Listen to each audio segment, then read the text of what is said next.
Ministério Público de São Paulo denunciou um ex-presidente e mais 3 funcionários da Companhia Paulista de Trens Metropolitanos por suspeitas de fraude em licitações para a manutenção e a reforma de trens. Segundo o Ministério Público, executivos da CPTM direcionaram as licitações para que um grupo de empresas fosse vencedor, com um prejuízo de 487 milhões de reais para o governo. O governo de São Paulo declarou que é o maior interessado na apuração dos fatos e que, se houver abertura de processo, a CPTM vai prestar todos os esclarecimentos. O Ministério Público de São Paulo, através de um promotor chamado Marcelo Mendroni, está cometendo um ato que esbofeteia a sociedade paulista e a sociedade brasileira nos casos da investigação do cartel de trens do metrô e da CPTM de São Paulo. O que acontece é que na última sexta-feira, 9 de junho, foram denunciadas 14 pessoas por esse Mendroni, foram denunciadas à justiça por conta do escândalo dos trens. Para que se tenha uma ideia, o ano passado foi denunciada uma compra da CPTM de 2 bilhões de reais em trens alguns anos atrás, e hoje, até hoje, em agosto do ano passado, quando foi feita a denúncia, só duas composições desses 2 bilhões de trens estão funcionando. Isso é um escândalo equivalente ao escândalo da Petrobras. Os números da CPTM são muito parecidos com os números da Petrobras.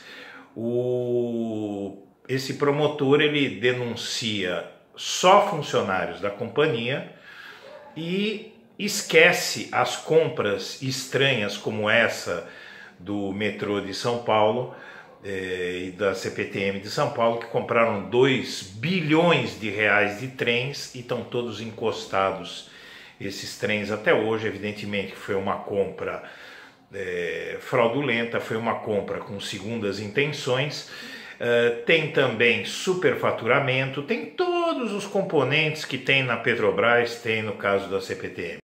É tão dramática, mas tão dramática, que a CPTM foi condenada a indenizar um passageiro, pasmem, em 15 mil reais, por conta de maus tratos sofridos pelos funcionários do metrô dentro do metrô. Muito bem, esse escândalo ele continua intocado.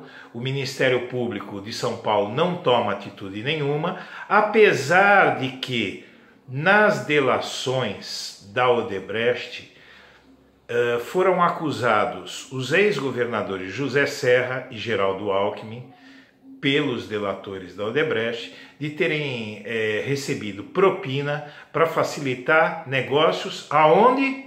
Justamente aonde? Em obras do metrô.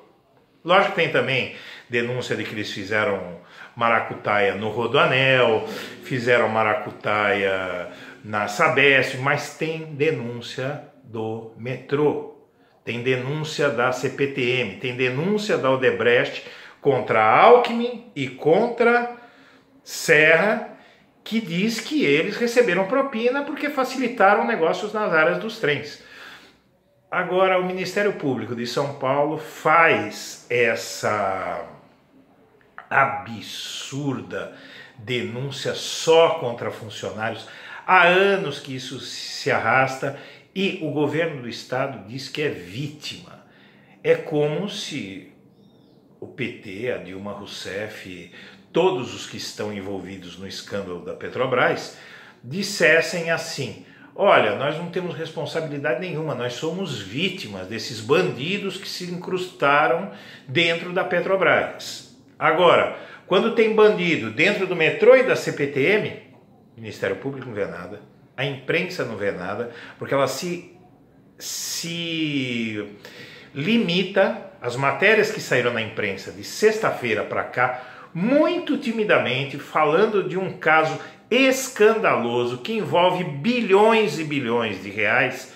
A mídia divulga as notícias muito discretas e sem tocar no governo do Estado. Se limita a reproduzir o fato. Um promotor denunciou um ex-presidente da CPTM, 3 funcionários e 11 empresários que teriam pago propina.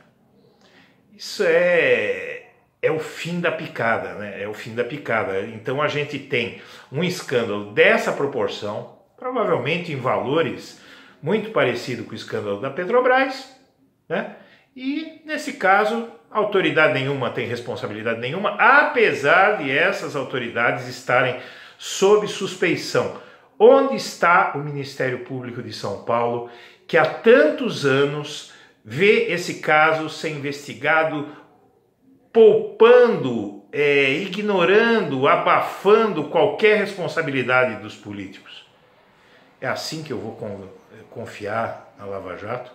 É assim que o Brasil vai confiar na Lava Jato, gente? Então é uma farsa, isso é tudo uma farsa. A Lava Jato é uma farsa, todas essas investigações são uma farsa, elas são feitas contra alguns. O Aécio, como a situação dele é muito escandalosa, foi encostado, está em silêncio, não está cumprindo as determinações judiciais, está recebendo salário. A gente já sabe, já tem um clima aí de abafamento do caso do Aécio Neves, e mesmo porque o caso dele não tinha como, é muito escândalo. O Aécio fez muita bandalheira em Minas Gerais, todo mundo sabe. Teve gente ali que ficou presa 1 ano na cadeia porque o sujeito falou que o Aécio Neves roubava. As negociatas do Aécio Neves em Minas Gerais eram feitas à luz do dia. Isso tem prova, tem denúncia, tem testemunha, tem lista de furnas, tem tudo. Então eles sacrificaram o Aécio, estão querendo sacrificar o Aécio entre parentes, que nem sacrificaram o Azeredo, depois vão encostar o caso do Aécio e ele vai ficar que nem o Azeredo, lá em Minas, há anos na justiça, em primeira instância, vão devolver o caso dele para a primeira instância, e vai ficar enrolando. Faz 3 anos que o caso do Azeredo foi para a primeira instância e até hoje não aconteceu nada. Os crimes dele vão prescrever, e é assim que querem convencer a gente de que o Brasil está sendo passado a limpo, prende uns e não prende outros. Processa um, denuncia um, põe alguns na mídia e outros ficam bem protegidos. Gente, o fato é esse: o Brasil sofreu um golpe de Estado, e um golpe dado com o apoio logístico do Judiciário, do Ministério Público e da Polícia Federal. É isso que aconteceu no Brasil. Eu continuo denunciando isso, estou sendo perseguido por denunciar isso, mas eu quero que fique para a posteridade registrado o que é que estão fazendo com o nosso país. Muito obrigado.